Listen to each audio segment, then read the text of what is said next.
આગામી 31મી ઓક્ટોબરે પ્રધાનમંત્રી નરેન્દ્ર મોદી કે જેઓ ગુજરાતની મુલાકાતે આવવાના છે, ખાસ કરી સ્ટેચ્યુ ઓફ યુનિટી જવાના છે। એકતા દિવસ નિમિત્તે તેઓ પરેડમાં ભાગ લેવાના છે। આ વર્ષે પરેડને નવું રંગરૂપ આપવામાં આવી શકે છે। ગૃહ મંત્રાલયના Govind Mohan statue of unity પહોંચ્યા। સ્ટેચ્યુ ઓફ યુનિટીમાં પરેડ ગ્રાઉન્ડની ગોવિંદ મોહને મુલાકાત પણ લીધી છે। તો ગૃહ મંત્રાલયના ગોવિંદ મોહન અત્યારે એસઓયુ પહોંચ્યા છે અને તેમણે એસઓયુની પરેડ ગ્રાઉન્ડની મુલાકાત લીધી છે। પ્રધાનમંત્રી નરેન્દ્ર મોદી એકતા દિવસ નિમિત્તે 31 ઓક્ટોબરે ગુજરાત આવવાના છે। સ્ટેચ્યુ ઓફ યુનિટી ખાતે એકતા પરેડમાં તેઓ ભાગ લેવાના છે। ત્યારે આ વર્ષે પરેડને નવું રંગરૂપ આપવામાં આવી શકે છે। દર વર્ષે આ એકતા પરેડ યોજાય છે 31 ઓક્ટોબરના દિવસે।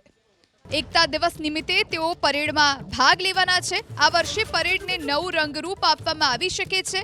ગૃહ મંત્રાલયના Govind Mohan statue of unity પહોંચ્યા। સ્ટેચ્યુ ઓફ યુનિટીમાં પરેડ ગ્રાઉન્ડની ગોવિંદ મોહને મુલાકાત પણ લીધી છે।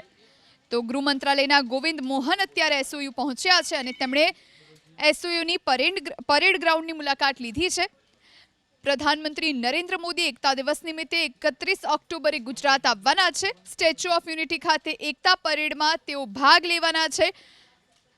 ત્યારે આ વર્ષે પરેડને નવું રંગરૂપ આપવામાં આવી શકે છે। દર વર્ષે આ એકતા પરેડ યોજાય છે 31 ઓક્ટોબરના દિવસે।